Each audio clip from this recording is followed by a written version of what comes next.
हाँ, तो चलिए आइए आगे बढ़ते हैं। इक्वेशन ऑफ ट्रैवलिंग वेव में थोड़ी बहुत एक दो बातें और रहती है, उसको हम लोग डिस्कस कर लेते हैं। ठीक है, क्या है वो एक दो बातें? तो जैसे मैं ये कह रहा हूं कि इसको एक बार के लिए मान लेते हैं, दिस इज वाई एक्सिस, ये है एक्स एक्सिस, और हमारे पास जो स्ट्रिंग है या जो रस्सी है जिसके ऊपर वेव फॉर्म है, उस रस्सी का शेप बता रखा है। शेप कहने का मतलब होता है कि y as a function of x बता रखा है। ठीक है, जैसे मान लेते हैं कि जो हमारे पास रोप है, तो ये रोप कुछ t इज इक्वल टू 0 पर y as a function of x आपको बता दिया गया है। मान लेते हैं कि रोप एक बार के लिए इस तरीके से ऐसी दिखाई दे रही है। ठीक है, और इस रोप के ऊपर जो वेव है, उस वेव के पास सामने की तरफ कुछ वेलोसिटी है, लेट से वो वेलोसिटी कितनी है, vw।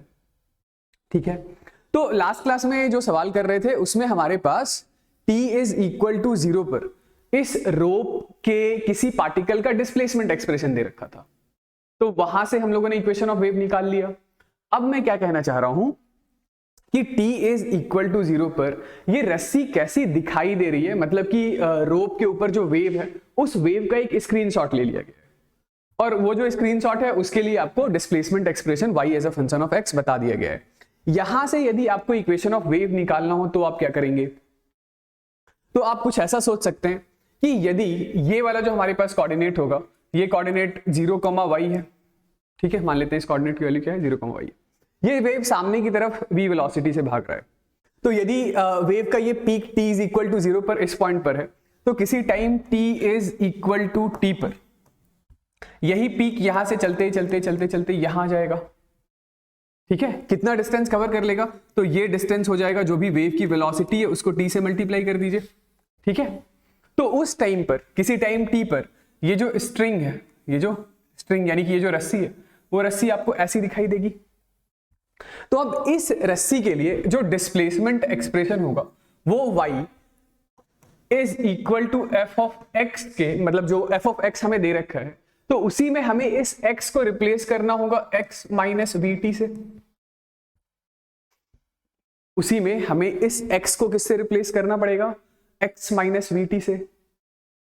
देखिए, यदि ये नहीं रिकॉल कर पा रहे हैं तो मैं एक बार थोड़ी सी मैथमेटिक्स याद दिला देता हूं। जैसे मैं ये बोलूं कि y as a function of x आपको दे रखा है y is equal to x square, इसका ग्राफ कैसा होता है? पैराबोला माउथ ओपनिंग अपवर्ड होता है ना, तो ये है आपके पास y is equal to x square ऐसा। ठीक है, यदि मैं आपसे पूछूं कि y is equal to x minus 5, इसको प्लॉट कर सकते हैं क्या? तो ये कैसा दिखाई देगा? तो ये ऐसा दिखाई देगा कि ये है आपके पास y एक्सिस, ये है आपके पास x एक्सिस। देखिए, यहां पे जब x की वैल्यू 0 है तो y की वैल्यू कितनी है? 0। इस ऊपर वाले इक्वेशन में, इस नीचे वाले इक्वेशन में जब x की वैल्यू 5 हो जाएगी तो y की वैल्यू कितनी होगी? 0 की, यानी कि इसी ग्राफ को आपको ये शिफ्ट करना पड़ेगा, ये x इज इक्वल टू 5 पर ये ऐसा। समझ रहे हैं? इसी तरीके से यदि मैं बोलूं कि y is equal to x minus x not का होल स्क्वायर प्लॉट करके बताओ, तो वो कैसा दिखाई देगा? तो ये ऐसा दिखाई देगा। ये y एक्सिस है, ये x एक्सिस है, ये ऐसा। यहां पर x की वैल्यू कितनी है? x नॉट के बराबर है। तो यही चीज मैं इधर अप्लाई करने की कोशिश कर रहा हूं कि ये जो हमारे पास स्ट्रिंग है उसमें displacement expression y as a function of x दे रखा है। यहां से आपको वेव इक्वेशन ढूंढना होगा। यदि वेव की वेलोसिटी vw है तो t टाइम के बाद यही पीक उठ करके यहां से यहां आ गया है, तो जो भी डिस्प्लेसमेंट एक्सप्रेशन आपको दे रखा है यानी कि y as a function of x दे रखा है, उसमें आपको x को रिप्लेस कर देना है, x को रिप्लेस कर देना है किससे? x माइनस vt से। ठीक है, किससे रिप्लेस कर देना है? x माइनस vt से। कब? तो तब यदि ये वेव x एक्सिस के अलोंग ट्रैवल कर रही है तो मैं सिंपली बस इतनी सी बात कहना चाह रहा हूं कि यदि t इज इक्वल टू 0 पर आपके पास y as a function of x दे रखा, ठीक है, y as a function of x को हम लोग कहेंगे कि शेप ऑफ वेव बता दिया गया है, शेप ऑफ वेव बता दिया गया है, यानी वेव का एक स्क्रीनशॉट लेकर के आपको जो डिस्प्लेसमेंट एक्सप्रेशन है वो दे दिया गया है। यहां से यदि आपको वेव एक्सप्रेशन लिखना है तो आपको इस x को रिप्लेस करना होगा x माइनस वीटी से। x को किससे रिप्लेस करना होगा? x माइनस वीटी से। कब? यदि ये वेव पॉजिटिव x एक्सिस के अलोंग ट्रैवल कर रही हो तो, यानी तो इसी x को आपको रिप्लेस करना होगा x प्लस वीटी से। कब? यदि ये वेव नेगेटिव x एक्सिस के अलोंग, यदि ये वेव नेगेटिव x एक्सिस के अलोंग ट्रैवल कर रही हो तो। और दूसरी चीज जो मैं बात कर रहा था, जो लास्ट क्लास में हम लोगों ने सवाल किया था, उसमें क्या था? तो उसमें किसी एक पार्टिकल का डिस्प्लेसमेंट एक्सप्रेशन दे रखा था, है ना। उसमें y as a function of time यदि दे रखा हो तो वो डिस्प्लेसमेंट था स्ट्रिंग के ऊपर किसी एक पार्टिकल का। तो उसमें हम लोगों ने क्या किया था? यदि y as a function of time है तो वो शेप नहीं है, वो शेप नहीं है, वो स्ट्रिंग के ऊपर प्रेजेंट किसी रस्सी के ऊपर यानी वेव में किसी एक पार्टिकल का डिस्प्लेसमेंट। तो वहां से यदि आपको इक्वेशन ऑफ वेव चाहिए तो इक्वेशन ऑफ वेव के लिए हम लोगों ने t को रिप्लेस किया था किससे? t को हम लोगों ने रिप्लेस किया था t minus x upon v W से, या नहीं तो आप t को रिप्लेस करेंगे t plus x upon v W से।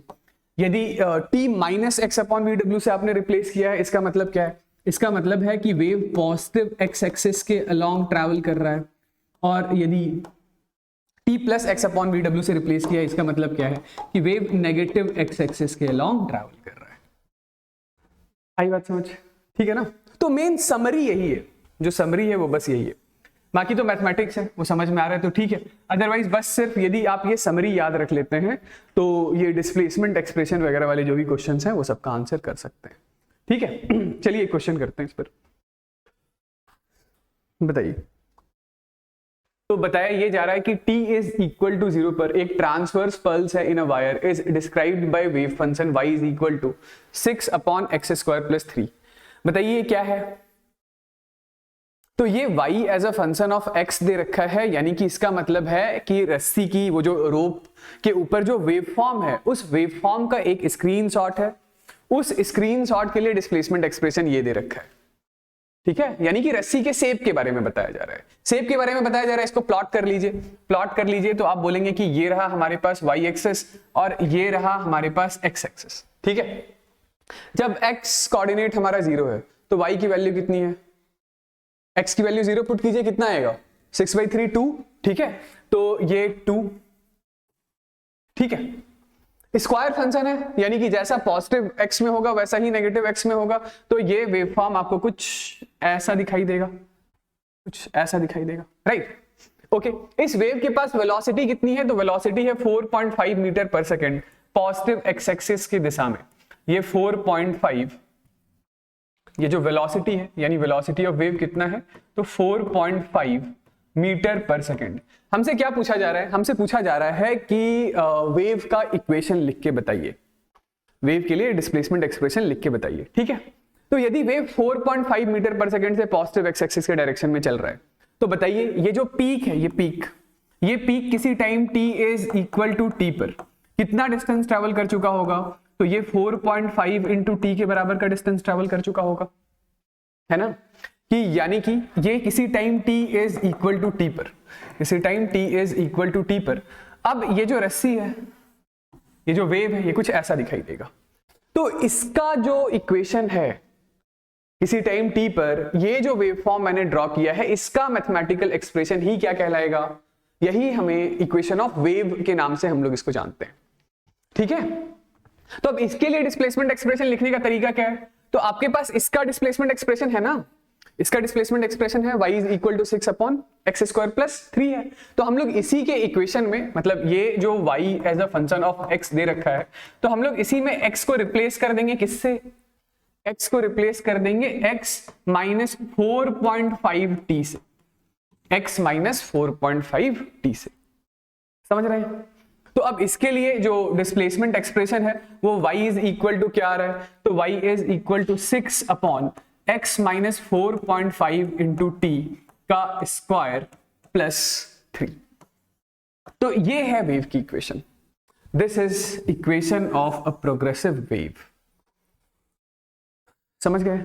ये है एक प्रोग्रेसिव वेव की इक्वेशन।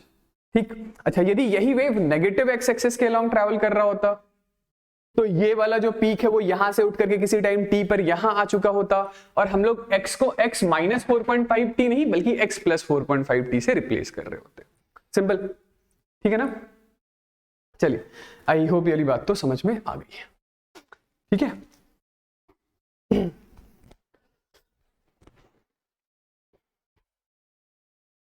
ठीक है, तो आगे बढ़ते हैं हम लोग और बात करते हैं equation of simple harmonic wave के बारे में। सिंपल हार्मोनिक वेव से मतलब, तो सिंपल हार्मोनिक वेव से मेरा सिंपल सा मतलब ये है कि ये हमारे पास कोई एक स्ट्रिंग है, कोई एक रस्सी है। ठीक है, रस्सी में इस पॉइंट का नाम निकाल देते हैं कि ये जो पॉइंट है इसका नाम है x इज इक्वल टू 0। ठीक है, अब ये जो x इज इक्वल टू 0 वाला जो पार्टिकल है उसको हम लोग अपनी मर्जी से अपने हिसाब से, मतलब एक एक्सटर्नल एजेंट उसका सिंपल हार्मोनिक मोशन परफॉर्म करने वाला है। जैसे नाम तो समझ में आ ही रहा होगा ना, सिंपल हार्मोनिक वेव का मतलब क्या है कि इस रस्सी पर प्रेजेंट हर एक पार्टिकल सिंपल हार्मोनिक मोशन करने वाला है। ठीक है, एसएचएम परफॉर्म करने वाला है। ठीक, तो हम लोगों ने क्या किया कि x इज इक्वल टू 0 वाले पार्टिकल को पकड़ा। ठीक है, और इसको हम लोग t इज इक्वल टू 0 पर चाहे तो ऊपर ले जाएं या t इज इक्वल टू 0 पर ऊपर से ही स्टार्ट कर लें, t इज इक्वल टू 0 पर यहां से स्टार्ट करके नीचे की तरफ ले जाएं या t इज इक्वल टू 0 पर नीचे से स्टार्ट कर लें। यानी कि इसका जो डिस्प्लेसमेंट एक्सप्रेशन होगा y as a function of x, वो कौन डिसाइड करेगा? तो वो तो एक एक्सटर्नल एजेंट डिसाइड करेगा, एक्सटर्नल सोर्स डिसाइड करेगा, राइट? और उसके लिए जो डिस्प्लेसमेंट एक्सप्रेशन होगा, क्योंकि हमें उसका एसएचएम करवाना है, सिंपल हार्मोनिक मोशन परफॉर्म करवाना है, तो उसके लिए डिस्प्लेसमेंट एक्सप्रेशन हम लोगों ने पिछले चैप्टर में ही पढ़ लिया है। तो इसके लिए डिस्प्लेसमेंट एक्सप्रेशन होगा क्या? तो y इज इक्वल टू ये a sine of omega t plus phi not होगा, राइट? मैं वही बात अभी जस्ट कह रहा था कि फाई नॉट यदि 0 है इसका मतलब t इज इक्वल टू 0 पर ये वाला जो पार्टिकल है वो मीन पोजीशन से स्टार्ट होकर के पॉजिटिव एक्सट्रीम की तरफ जा रहा है। यदि फाई नॉट 90 है इसका मतलब है वो राइट एक्सट्रीम से यानी ऊपर वाले एक्सट्रीम से चलना स्टार्ट कर रहा है। फाई यदि 180 हुआ तो इसका मतलब है t इज इक्वल टू 0 पर मीन से स्टार्ट करके वो नीचे की साइड चलना स्टार्ट करता है। दैट्स इट, ठीक है ना? तो हमारे पास इस पार्टिकल के लिए डिस्प्लेसमेंट एक्सप्रेशन है, ठीक है ना? ओके, हमें करना क्या है? हमें जनरल इक्वेशन लिखनी है सिंपल हार्मोनिक वेव की। तो जनरल इक्वेशन का मतलब ये होता है कि x इज इक्वल टू 0 से x यूनिट की दूरी पर आ जाओ। ठीक है, अब यहां पर कोई एक पार्टिकल पकड़ो, यहां पर स्ट्रिंग के ऊपर कोई एक पार्टिकल पकड़ो और ये पार्टिकल का डिस्प्लेसमेंट बताओ कि ये पार्टिकल का डिस्प्लेसमेंट किसी time t is equal to t पर वो पार्टिकल जो x is equal to x पर प्रेजेंट है उसका डिस्प्लेसमेंट एक्सप्रेशन लिख दो। वही इक्वेशन ऑफ ट्रैवलिंग वेव है या वही equation of simple harmonic wave होगी। समझ रहे हैं ना क्या कहना चाह रहा हूं? ठीक है, इसमें कोई दिक्कत वाली बात नहीं है। ठीक, अब पंगा ये है कि इसका डिस्प्लेसमेंट एक्सप्रेशन आप कैसे लिखेंगे? तो लिख लेंगे। हुआ क्या है? हुआ ये है कि इसको आपने ऑसिलेट कराना स्टार्ट किया, एसएचएम परफॉर्म करवाना स्टार्ट किया। ये जो रस्सी है वो एक इलास्टिक रस्सी है, इसमें टेंशन प्रोड्यूस होगा, as a result of which आप ऑसिलेट कराएंगे इसको ऊपर नीचे। ये अपने से जस्ट आगे वाले को ऑसिलेट कराएगा, वो अपने से जस्ट आगे वाले को ऑसिलेट कराएगा, वो अपने से जस्ट आगे वाले को, एंड सो ऑन। ऑसिलेशन मतलब ये जो डिस्टर्बेंस है या एनर्जी है, ये जो मोमेंटम है वो प्रोपगेट करेगा ऐसे। ठीक है, तो अब मुद्दे की बात बस सिर्फ इतनी सी है कि इस पार्टिकल का किसी टाइम t पर जो डिस्प्लेसमेंट एक्सप्रेशन है वो कभी ना कभी इसका था, ठीक है? मैं ये कहना चाह रहा हूं कि t is equal to t time पर x is equal to x वाले पार्टिकल का जो डिस्प्लेसमेंट एक्सप्रेशन है वही displacement expression x is equal to 0 वाले पार्टिकल का था। कब? तो जितनी देर में डिस्टर्बेंस यहां से यहां आई है, जितनी देर में डिस्टर्बेंस यहां से चल के यहां तक आई है, ठीक उतने ही समय पहले इस पार्टिकल का डिस्प्लेसमेंट एक्सप्रेशन जो था वही डिस्प्लेसमेंट एक्सप्रेशन इस पार्टिकल का है किसी टाइम t पर। आ रही बात समझ? तो मैं ये कहना चाह रहा हूं कि किसी time t is equal to t पर जो x is equal to x का डिस्प्लेसमेंट एक्सप्रेशन है वही x इज इक्वल टू 0 वाले पार्टिकल का displacement expression t is equal to t minus x upon vw time पहले था। ओके ना? ठीक है, ओके ये दोनों डिस्प्लेसमेंट एक्सप्रेशन कैसे होंगे, ये दोनों डिस्प्लेसमेंट एक्सप्रेशन सेम होंगे। तो फिर आप बोलेंगे ठीक है, x इज इक्वल टू 0 वाले पार्टिकल का तो डिस्प्लेसमेंट एक्सप्रेशन लिख रखा है, किसी भी टाइम पे आपको डिस्प्लेसमेंट चाहिए तो उसमें टाइम की वैल्यू पटक दीजिए। मेरे कहने का मतलब है t इक्वल्स टू 0 पर चाहिए तो t इक्वल्स टू 0 पुट कर दीजिए, t इक्वल्स टू 1 सेकंड पर चाहिए तो t की वैल्यू 1 डाल दीजिए, t इक्वल्स टू 2 सेकंड पर चाहिए तो t की वैल्यू 2 डाल दीजिए। आपको कब चाहिए, तो आपको t minus x upon v W time पहले चाहिए तो वो पुट कर दीजिए। जैसे ही आप इस एक्सप्रेशन में y इज इक्वल टू, यानी कि हम लोग t को किससे रिप्लेस करने जा रहे हैं, t को रिप्लेस करने जा रहे हैं t minus x upon v W से, ठीक है, ऑलराइट। तो ये डिस्प्लेसमेंट एक्सप्रेशन हमारे पास कितना आएगा, ये है a sine of omega t minus x upon v डब्ल्यू, ठीक है, प्लस फाई नॉट, यही लिखेंगे, ठीक है ना। क्या आ गया ये बताइए, तो ये हमारे पास आ गया y is equal to a sine of omega t minus omega x by V W plus five. ये लीजिए, ये जो एक्सप्रेशन हमारे पास आ रहा है इसी को हम लोग कहेंगे this is equation of simple harmonic wave. हमारे कोर्स में 95% प्रॉब्लम जो होता है वो यही सिंपल हार्मोनिक वेव पर ही बेस्ड होता है, ठीक है ना। ओके चलिए, तो अब इस इक्वेशन में जो लिखे हुए टर्म्स हैं, ये y का तो मतलब समझ ही गए, y का मतलब क्या हो गया, तो y का मतलब हो गया displacement at any time t, किसी टाइम t पर इस पार्टिकल का डिस्प्लेसमेंट, मतलब वो पार्टिकल जो x is equal to x पर प्रेजेंट। ये जो a है, इस a को हम लोग कहते हैं this a is amplitude of wave. a क्या है, तो a is maximum displacement of the oscillating particle होगा, तो यही वेव का एम्पलीट्यूड कहलाएगा, ठीक है। ये जो पूरा टर्म इस पूरे टर्म को हम लोग कहते हैं फेज, पूरे टर्म को हम लोग क्या कहते हैं, फेज कहते हैं। अब इसमें ये जो हमारे पास ओमेगा है, तो ये ओमेगा कहलाता है एंगुलर फ्रीक्वेंसी। ये क्या है, एंगुलर फ्रीक्वेंसी। ये जो ओमेगा है, this omega is equal to 2 pi t होता है, ठीक है, या 1 बाई टी को आप फ्रीक्वेंसी एफ भी लिखते हैं, तो दिस इज 2 पाई एफ होता है, 2 पाई एफ होता है। ये जो ओमेगा है, इस ओमेगा की एसआई यूनिट याद रखिएगा, ये होता है रेडियन पर सेकेंड, ठीक है। ये जो ओमेगा अपॉन वी डब्ल्यू आपको दिखाई दे रहा है, मैं इधर लिख रहा हूं, ठीक है, ये जो ओमेगा अपॉन वी डब्ल्यू है, इसे हम लोग के से रिप्रेजेंट करेंगे। के कहने का मतलब हो गया एंगुलर वेव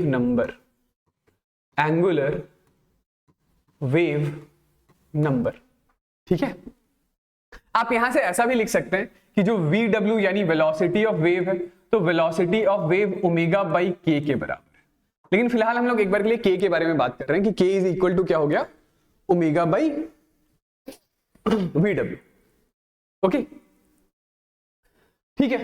तो ये जो एंगुलर वेव नंबर हो गया, हाँ, उसकी एसआई यूनिट क्या हो जाएगी बताइए, तो ओमेगा के लिए तो आप लिखेंगे रेडियन पर सेकेंड, और वेलोसिटी के लिए लिखते हैं मीटर पर सेकेंड। तो इस के का जो एसआई यूनिट है दैट इज रेडियन पर मीटर, ठीक है, रेडियन पर मीटर।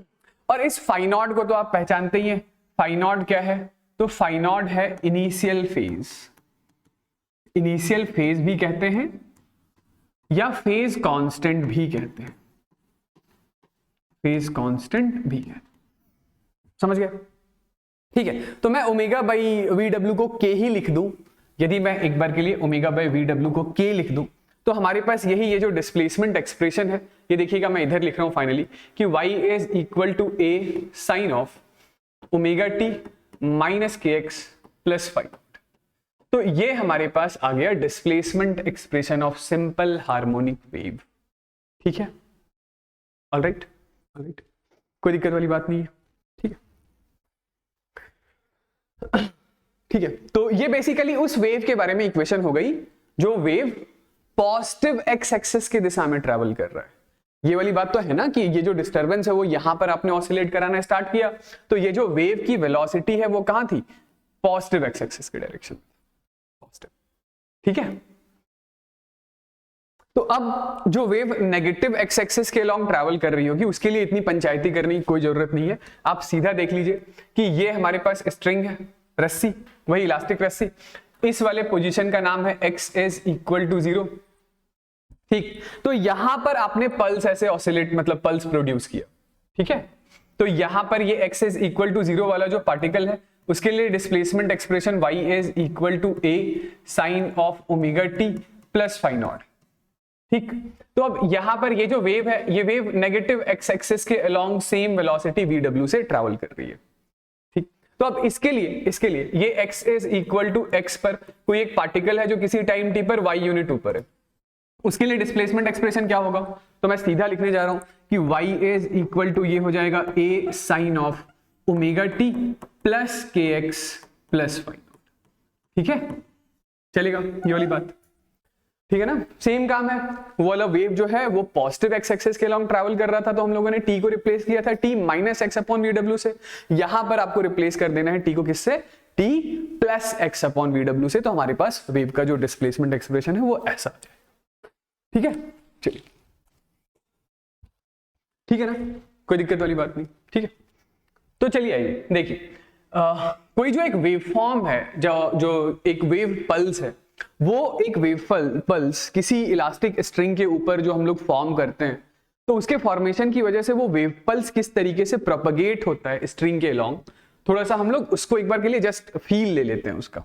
ठीक है, जैसे मैं ये कह रहा हूं कि ये हमारे पास एक इलास्टिक स्ट्रिंग है। ठीक है, ये एक रस्सी।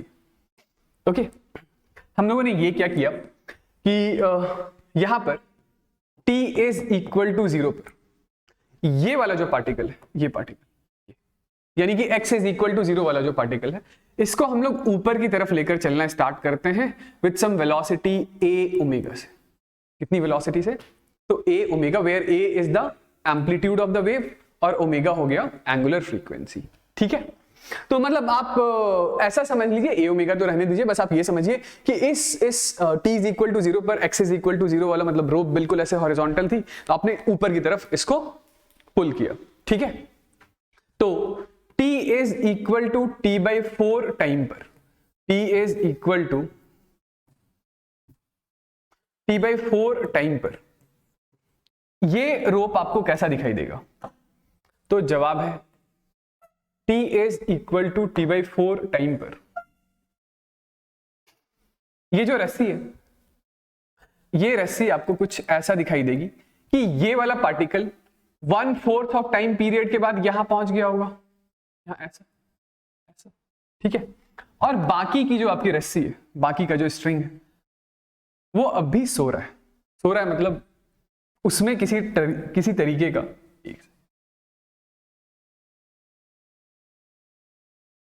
ये ठीक है।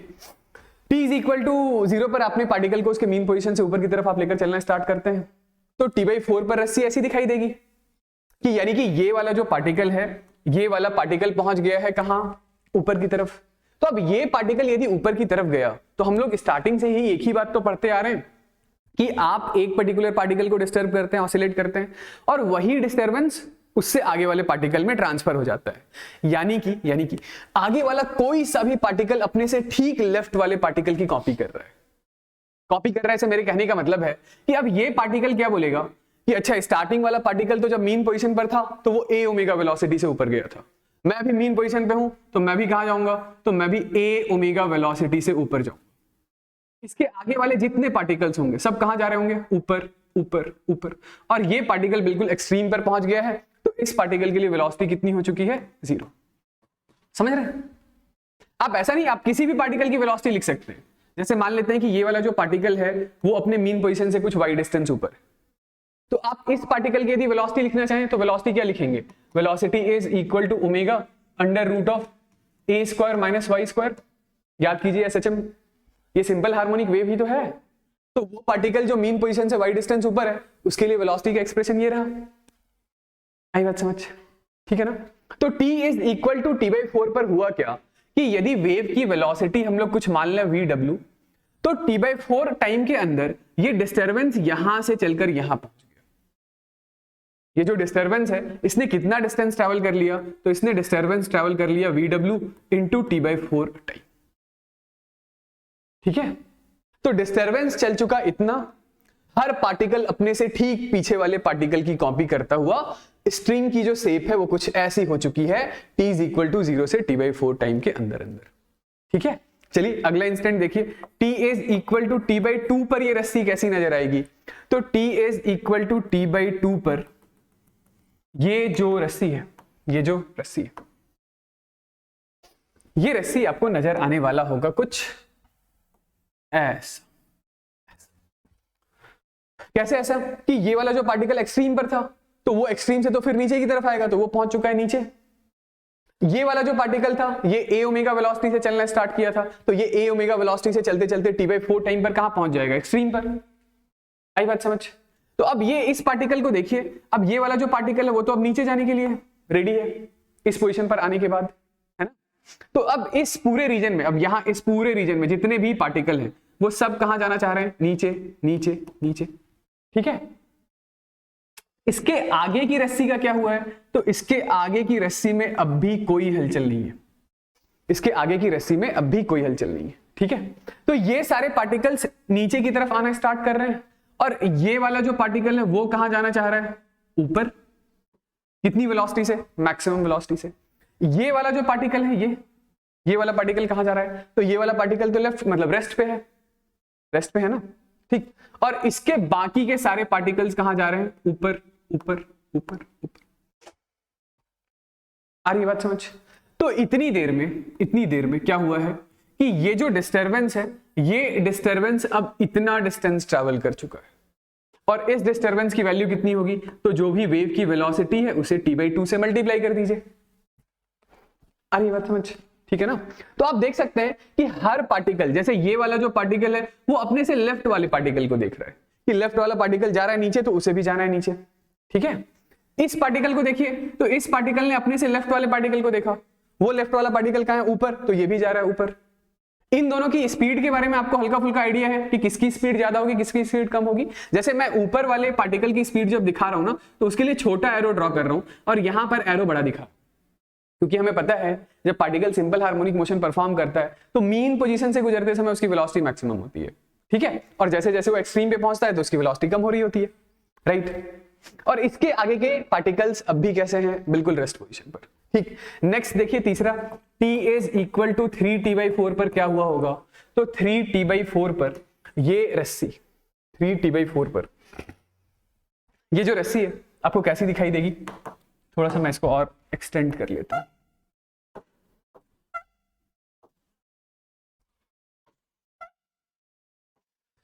हाँ, 3t/4 पर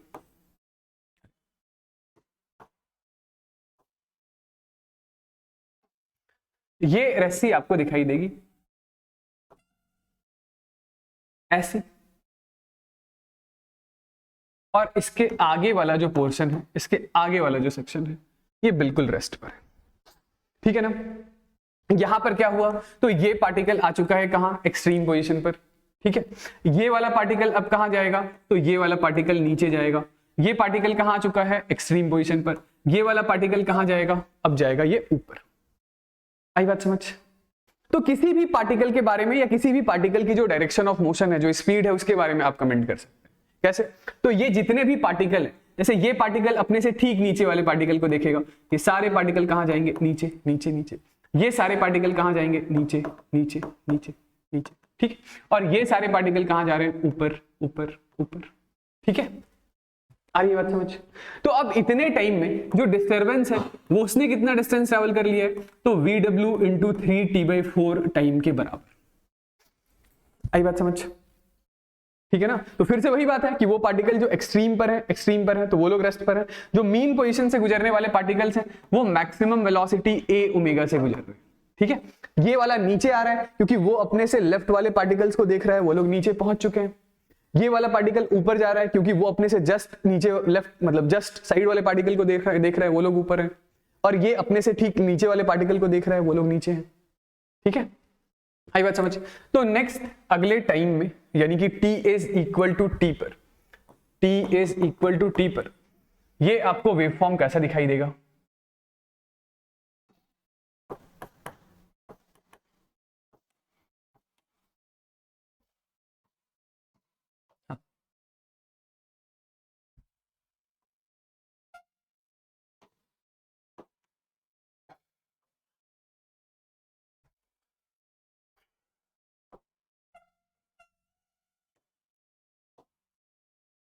तो ये रस्सी की शक्ल हो जाएगी, इसके आगे वाला स्ट्रिंग अब भी बिल्कुल चिल कर रहा है।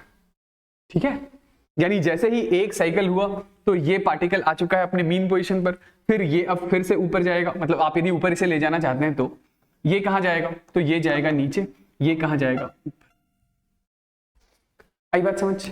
ठीक है, तो फिर से वेलोसिटी के बारे में सबके डायरेक्शन को तो समझ ही चुके हैं। ठीक है ना, मतलब ये सारे पार्टिकल अब कहां जाएंगे? तो ये सारे पार्टिकल अब ऊपर जाएंगे, ऊपर जाएंगे। ठीक है, मतलब ये छोटी वेलोसिटी से, ये उससे ज्यादा बड़ी वेलोसिटी से, ये उससे ज्यादा बड़ी वेलोसिटी से। ठीक है, ये सारे पार्टिकल्स कहां आ रहे हैं? नीचे नीचे नीचे, ये मैक्सिमम वेलोसिटी से नीचे नीचे। ये सारे पार्टिकल्स कहां जा रहे हैं? ऊपर ऊपर ऊपर। तो टी टाइम के अंदर अंदर जो डिस्टर्बेंस है उसने कितना डिस्टेंस ट्रैवल कर लिया? तो VW इंटू टी के बराबर। तो टी टाइम के अंदर अंदर ये जो डिस्टर्बेंस ने डिस्टेंस ट्रैवल किया है, इसी चीज को हम लोग वेव पल्स बोलते हैं। ये है वेव पल्स। ठीक है, एक वेव पल्स है। ठीक है, किसी रस्सी के ऊपर जरूरी नहीं सिर्फ एक ही वेव पल्स हो। जैसे आप यहां पर आपने इस पार्टिकल को पकड़ा और आप ऐसे दो वेव पल्स बना देते हैं, तो यही दो वेव पल्स आगे ट्रैवल करेंगे। आपने 100 वेव पल्स बना दिए तो वो 100 के 100 वेव पल्स ट्रैवल करेंगे। ठीक है, तो अब किसी टाइम टी पर आप यदि रस्सी का स्क्रीनशॉट लेंगे, आपने 2 वेव पल्स बनाए तो बस वही 2 वेव पल्स आपको दिखाई देंगे। 100 बनाए होते तो स्क्रीनशॉट में वो 100 वेव पल्स दिखाई दे रहे होते। ठीक है ना, तो ये आपको डायरेक्शन वाली बात समझ में आ गई है। अब ये जो डिस्टर्बेंस है टी टाइम में, ये डिस्टर्बेंस कितना डिस्टेंस ट्रैवल करता है? तो VW इंटू टी, इसी को हम लोगों ने वेवलेंथ नाम दिया था, याद कीजिए। ये जो एक वेव पल्स है इसकी जो लेंथ है दैट इज आवर वेवलेंथ। ठीक है, तो यहां से हमारे पास वेलोसिटी ऑफ वेव का एक और एक्सप्रेशन आ रहा है, that is lambda by T. Lambda by T 1 upon time period को ही हम लोग क्या बोलते हैं? तो 1 upon time period is frequency. तो ये भी वेव वेलोसिटी का एक अच्छा एक्सप्रेशन है, एक अच्छा फॉर्मूला है। याद रखिएगा, ये फॉर्मूला किसी भी टाइप के वेव के लिए एप्लीकेबल है। यदि वेवफॉर्म है, वेव पल्स है, तो velocity can always be expressed as frequency into wavelength. ठीक है ना, आई होप ये बात समझ में आ गई है। जो मीन पोजीशन से गुजरने वाला पार्टिकल है हमेशा उसी की वेलोसिटी मैक्सिमम होती है। एक्सट्रीम पर यहां पर वेलोसिटी 0 होती है। डायरेक्शन के बारे में मैं एक और बात कमेंट कर देता हूं, यदि डायरेक्शन में अभी कोई दिक्कत आ रहा है तो आप ये याद रखिएगा कि दो एक्सट्रीम के बीच के जितने भी पार्टिकल्स होते हैं ना, सबकी वेलोसिटी की डायरेक्शन सेम होती है। जैसे मैं इस वेव पल्स को थोड़ा और आगे बढ़ा दूं तो अब इधर जितने भी पार्टिकल्स हैं सबकी वेलोसिटी ऊपर होगी। ठीक है, ये एक एक्सट्रीम है, ये एक एक्सट्रीम है, तो इन दो एक्सट्रीम के बीच में जितने भी पार्टिकल्स होंगे सब सेम डायरेक्शन में मूव कर रहे होंगे। डायरेक्शन सेम होगा, वेलोसिटी का मैग्नीट्यूड अलग अलग होगा, क्योंकि जो एक्सट्रीम पोजीशन के आस पड़ोस में होगा उसकी वेलोसिटी कम होगी एज कंपेयर टू वो वाला पार्टिकल जो मीन पोजीशन से गुजर रहा होगा, उसकी तो वेलोसिटी मैक्सिमम होगी। समझ गए? उसी तरीके से ये एक एक्सट्रीम पोजीशन, ये दूसरा एक्सट्रीम पोजीशन, तो इन दो एक्सट्रीम पोजीशन के बीच में जितने भी पार्टिकल्स हैं सबको नीचे जा रहे हैं, सबकी जो डायरेक्शन है वेलोसिटी की वो एक जैसी। ठीक है, चलिए समझ में आ गई वाली बात। ठीक है ना, हाँ। तो ये वेलोसिटी ऑफ वेव, अभी हम लोगों ने थोड़ी देर पहले क्या लिखा था, तो वेलोसिटी ऑफ वेव का एक और फॉर्मूला लिख लीजिएगा, दैट इज ओमेगा बाई के भी होता है। ओमेगा आपको पता है ही कि omega is equal to 2 pi f होता है, और ये जो के है एंगुलर वेव नंबर, इसे हम लोग 2 पाई बाई लैम्डा भी लिखते हैं, 2 पाई बाई लैम्डा भी लिख सकते हैं। ठीक है, एंगुलर वेव नंबर। तो ओमेगा बाई के फिर से कितना आ जाएगा? वेवलेंथ इनटू फ्रीक्वेंसी आ जाएगा। ठीक है, ठीक है, आगे बढ़ते हैं। ठीक है, तो ठीक है, जैसे एक बार के लिए हम लोगों ने डिस्प्लेसमेंट एक्सप्रेशन लिख लिया है, ठीक है। डिस्प्लेसमेंट एक्सप्रेशन से मेरा मतलब है general equation of travelling wave. ये क्या था? तो ये था y is equal to a sine of omega t minus times of k x plus phi naught, right. तो अब हम लोग बात करने जा रहे हैं एक बार सबसे पहले पार्टिकल्स वेलोसिटी एंड एक्सेलरेशन के बारे में। ध्यान दीजिएगा, यहां पर पार्टिकल की वेलोसिटी और एक्सेलरेशन के बारे में बात कर रहे हैं, ठीक है। पार्टिकल की वेलोसिटी से मतलब, पार्टिकल की वेलोसिटी से मतलब है कि ये जो हमारे पास वेव फॉर्म, ठीक है, ये जो पल्स, इस पल्स में लेट से ये यहां पर किसी time t is equal to t पर यहां पर एक पार्टिकल था, ठीक है, और t is equal to delta t time पर ये वाला जो पार्टिकल है वो कुछ डेल्टा y डिस्टेंस ट्रैवल करके यहां आ जाता है। कब? t is equal to delta t पर, ठीक है। तो इस पार्टिकल जो कि सिंपल हार्मोनिक मोशन यदि वो परफॉर्म कर रहा है तो उसकी कुछ वेलोसिटी होगी ना, तो उसकी वेलोसिटी के बारे में हम लोग बात करने जा रहे हैं। तो उसके लिए displacement expression as a function of time या as a function of position हमारे पास है, ठीक है। तो अब यहां ध्यान दीजिएगा कि ये जो डिस्प्लेसमेंट एक्सप्रेशन है उसमें टाइम और पोजीशन दोनों ही चीजें वेरी करती है। यदि हमें पार्टिकल की वेलोसिटी निकालनी है तो एक बार के लिए इस डिस्प्लेसमेंट एक्सप्रेशन को हम लोग टाइम के रेस्पेक्ट में डिफरेंशिएट करेंगे कीपिंग x कांस्टेंट, ठीक है। क्योंकि जैसे x तो हम लोगों ने फिक्स कर दिया ना कि ये वाला पार्टिकल जो है वो यहां से x डिस्टेंस की दूरी पर है, इसकी वेलोसिटी बताओ। तो इसकी वेलोसिटी बताने के लिए हम लोग क्या करेंगे, इस y को डिफरेंशिएट करेंगे, लिखेंगे ऐसा del y by del t, इस साइन को डेल पढ़ते हैं, ठीक है। या तो मैं del y by del t लिखूं या बोलूं कि this is d y by d t treating x as a constant, एक ही चीज है, मतलब x को कांस्टेंट बना दिया है, ठीक है। फिर से सुनिए, x को इसलिए कांस्टेंट बनाया है क्योंकि पार्टिकल की पोजीशन हम लोगों ने फिक्स कर दी है। किसी एक पार्टिकल के बारे में बात कर रहे हैं, उसकी वेलोसिटी क्या है किसी टाइम t पर, ठीक है। आइए कीजिए डिफरेंशिएट इसको। तो ये a, ठीक है, साइन का डिफरेंशिएशन, साइन का differentiation is equal to cos, ये हो गया cos of omega t minus times of k x plus phi naught, right. और ओमेगा टी का डिफरेंशिएशन कितना हो गया? ओमेगा टी का डिफरेंशिएशन हो गया ओमेगा। तो ये हमारे पास जो वेलोसिटी ऑफ पार्टिकल आ रहा है ये हमारे पास आ गया, this is equal to a omega cos of omega t minus times of k x plus phi naught. कोई दिक्कत वाली बात नहीं ना? तो ये है हमारे पास पार्टिकल की वेलोसिटी, ठीक है। इसी को एक दूसरे स्टाइल से हम लोग और लिख सकते हैं कि ये velocity of particle is equal to, ये ए ओमेगा तो ठीक है, कॉस वाले टर्म को क्या लिख सकते हैं? तो कॉस वाले टर्म को लिख सकते हैं under root of 1 minus sine square omega t minus k x plus phi naught, ठीक है। चलिए ये ओमेगा भी इसके अंदर ही ले आइए, सॉरी ए भी इसके अंदर ही ले आइए, स्क्वायर रूट के अंदर ले आइए। तो आप इस चीज को क्या लिखेंगे? This is equal to omega under root of, ये ए अंदर आ जाएगा तो a square minus a square sine square omega t minus k x plus phi not होगा, है ना।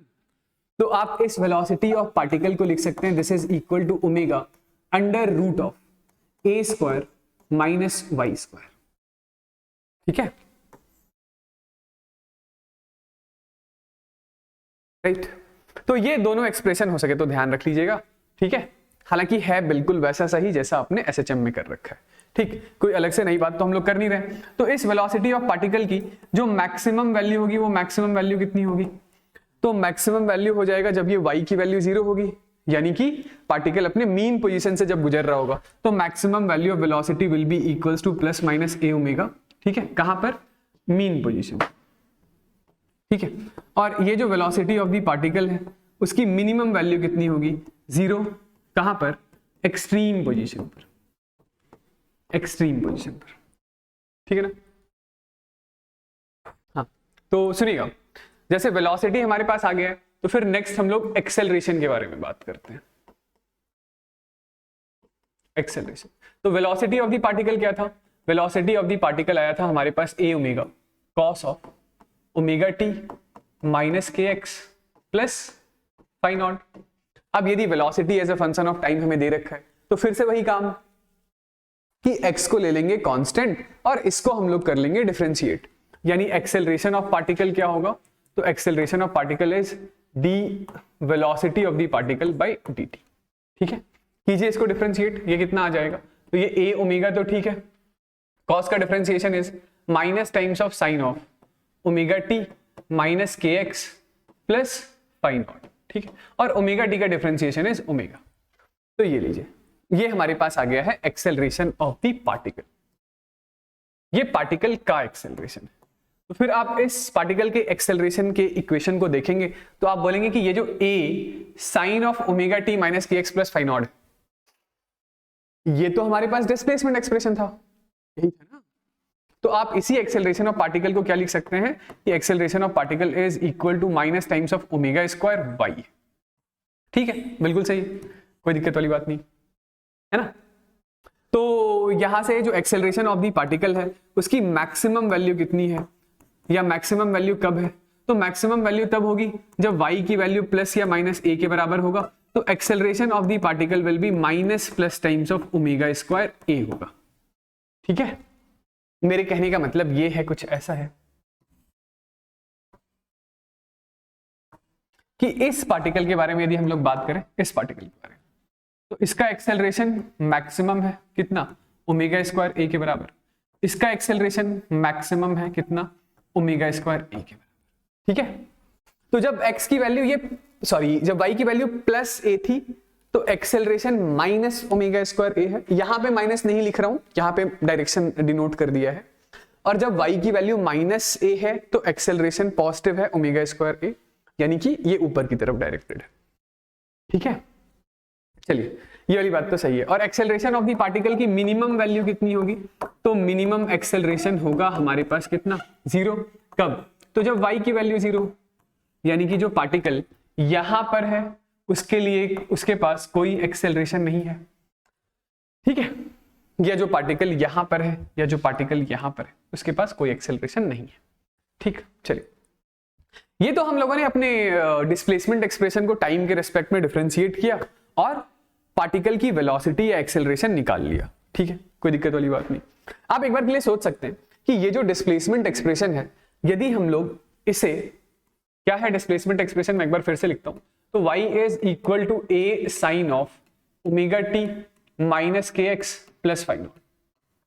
इसको एक बार के लिए यदि x के रेस्पेक्ट में डिफरेंशिएट किया जाए तो वो क्या आएगा, क्या होगा, यदि x के रेस्पेक्ट में डिफरेंशिएट करेंगे, चलिए एक बार करते हैं। x के रेस्पेक्ट में differentiation keeping time constant, time को कांस्टेंट मानते हुए, यानी कि आप इसे लिखेंगे del y by del x, या आप इसी चीज को लिख सकते हैं this is equal to dy by dx keeping time constant.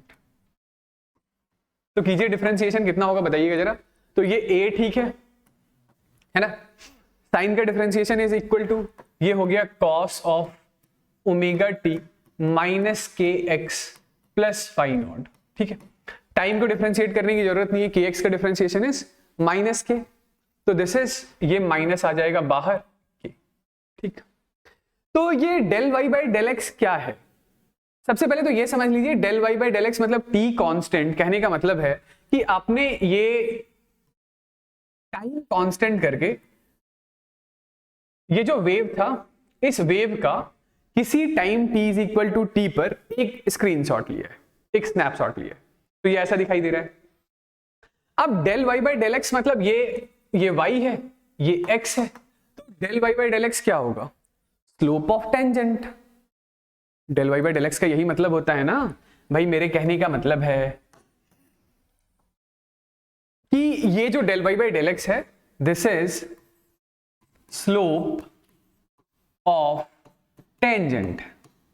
Slope of tangent, slope of tangent कहने का मतलब है कि ये कोई भी एक पार्टिकल है p, यहां पर कोई एक पार्टिकल है p, इस पार्टिकल पर एक टेंजेंट आपने ड्रॉ कर दिया, तो ये टेंजेंट एक्स एक्सिस के साथ कुछ एंगल बनाएगा थीटा, तो उसी के tan की वैल्यू होगी del y by del x. उसी के tan की value del y by del x है, जिसकी वैल्यू यानी कि जिसका expression minus times of a k into cos of omega t minus k x plus phi naught है। ठीक, इसकी जरा मैक्सिमम या मिनिमम वैल्यू के बारे में बात कर लेते हैं। तो इसकी जो मैक्सिमम वैल्यू है del y by del x की, जो मैक्सिमम वैल्यू है कितनी होगी बताइए भाई। ये कॉस के आगे लिखा हुआ पूरा जो टर्म है अपनी मैक्सिमम वैल्यू कितनी प्रोड्यूस कर सकता है, 1 है ना।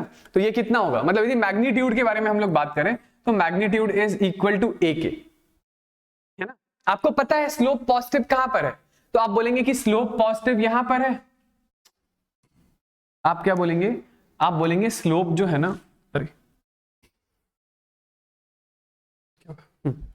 आप बोलेंगे कि ये जो स्लोप है वो स्लोप यहां पर मैक्सिमम है, यहां पर ये जो थीटा है वो थीटा मैक्सिमम है, ठीक।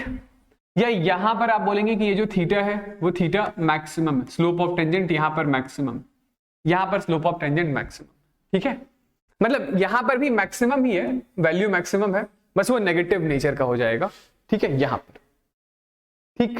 ये यहां पर स्लोप नेगेटिव हो जाएगा ना, ठीक। तो यहां पर मैं बता देता हूं कि जो थीटा है यहां पर है प्लस टाइम्स ऑफ ए के बराबर, और यहां पर जो थीटा है वो थीटा है माइनस टाइम्स ऑफ ए के बराबर, ठीक।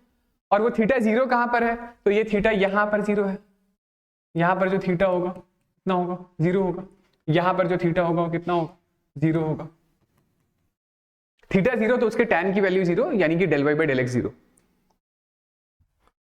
ओके। थीटा से मेरे कहने का मतलब था कि टैन थीटा की वैल्यू है ना, सॉरी मैंने थीटा लिख दिया है, आप ऐसा मत लिखिएगा, आप ऐसा लिख लीजिएगा कि टैन थीटा यहां पर प्लस ए के होगा, और यहां पर टैन थीटा माइनस ए के होगा। थीटा नहीं, स्लोप ऑफ टेंजेंट कहने का मतलब टैन थीटा, यानी कि del y by del x, ठीक है, ओके। तो एक काम करते हैं, इसको एक बार और डिफरेंशिएट कर लेते हैं, यानी कि del two y by del x square की जरा वैल्यू बताइएगा। Del two y by del x square कितना हो जाएगा, क्या। तो साइन का डिफरेंशिएशन इज कॉस, कॉस का डिफरेंशिएशन इज माइनस साइन, तो ये हमारे पास आ गया minus a into sine into ये omega t minus k x plus phi naught, दो बारी डिफरेंशिएट करना है, ठीक है। तो ये माइनस के एक्स का ये माइनस के दो बारी बाहर आएगा, तो माइनस माइनस प्लस हो जाएगा, यानी कि ये हो जाएगा ए के स्क्वायर, ठीक है, राइट राइट। तो ये जो del two y by del x square है, इसे हम लोग कहते हैं दिस इज कर्वेचर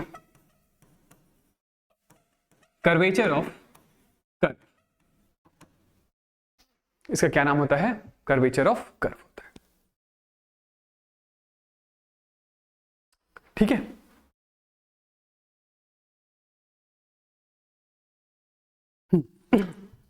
तो अब दो बातें और है, अब हमारे पास सारे डिफरेंशिएशन का रिजल्ट है। तो मैं ये कह रहा था कि यदि एक बार के लिए आप निकाल लें, सबसे पहले क्या निकाल लें, हाँ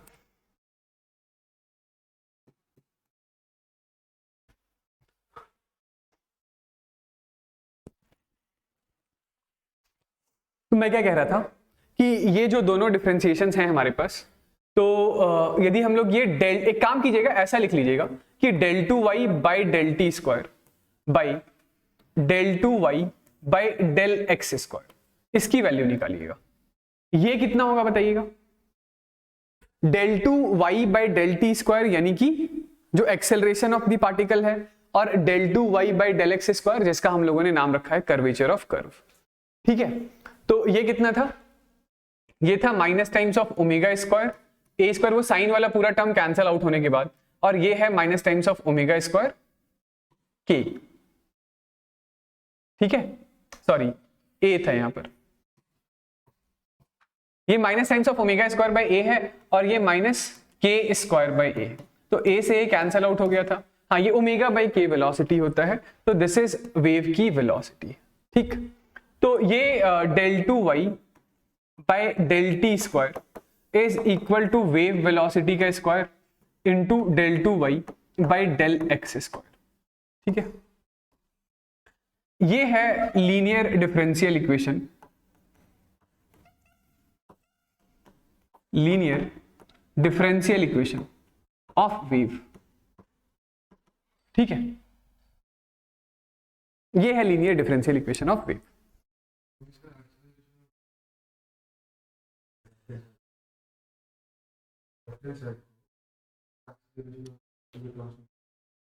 ये तो वही एक्सेलरेशन ऑफ पार्टिकल हो गया, ये वेलोसिटी ऑफ वेव हो गया, और वो कर्वेचर ऑफ कर्व हो गया। उस पर भी आते हैं आप जो बोल रहे हैं। ठीक है, वो ऐसा होगा, वो ये डबल डिफरेंशिएशन को डिवाइड नहीं करेंगे। ठीक है, दूसरी बात जो मैं कहना चाह रहा था वो ये है कि एक बार के लिए आप ये लिखिए कि वो जो del y by del t था उसको डिवाइड कीजिएगा del y by del x. ये del y by del t क्या था? Del y by del t था वेलोसिटी ऑफ द पार्टिकल, और जो del y by del x था वो स्लोप ऑफ टेंजेंट था। तो जरा इसको डिवाइड कीजिएगा, कितना आ रहा है बताइए। तो दोनों में ही वो कॉस वाला पूरा टर्म कैंसिल आउट हो जाएगा, क्योंकि दोनों में ही वो cos of omega t minus k x plus phi not रहा होगा। और यहां पर ये हमारे पास कितना होगा? तो ये होगा minus times of omega into a, ये होगा माइनस, सॉरी ये माइनस नहीं प्लस होगा के टाइम्स ऑफ ए। ठीक है, ये ऊपर प्लस होगा नीचे माइनस होगा। हाँ, ऊपर प्लस होगा नीचे माइनस होगा। ठीक है, एनीवेज ये के से के कैंसिल आउट हो जाएगा, है ना। तो अब ये देखिएगा कि ये आ रहा है हमारे पास del y by del t, this is equal to omega by k को माइनस टाइम्स ऑफ वेव की वेलोसिटी लिख दूं इनटू ये del y by del x. तो ये वाला रिजल्ट थोड़ा सा हमारे लिए रिलेटिवली ज्यादा इंपॉर्टेंट है, इसको हो सके तो याद रखिए, इसको याद रखिएगा। ठीक है, क्योंकि ये del y by del t क्या है? तो del y by del t है हमारे पास इस पार्टिकल की वेलोसिटी, वो वाला पार्टिकल जो सिंपल हार्मोनिक मोशन परफॉर्म करता है उसकी वेलोसिटी। तो particle velocity is equal to minus times of wave velocity into slope of tangent, into slope of tangent. ठीक है, ये फॉर्मूला इंपॉर्टेंट है, थोड़ा याद रखिएगा।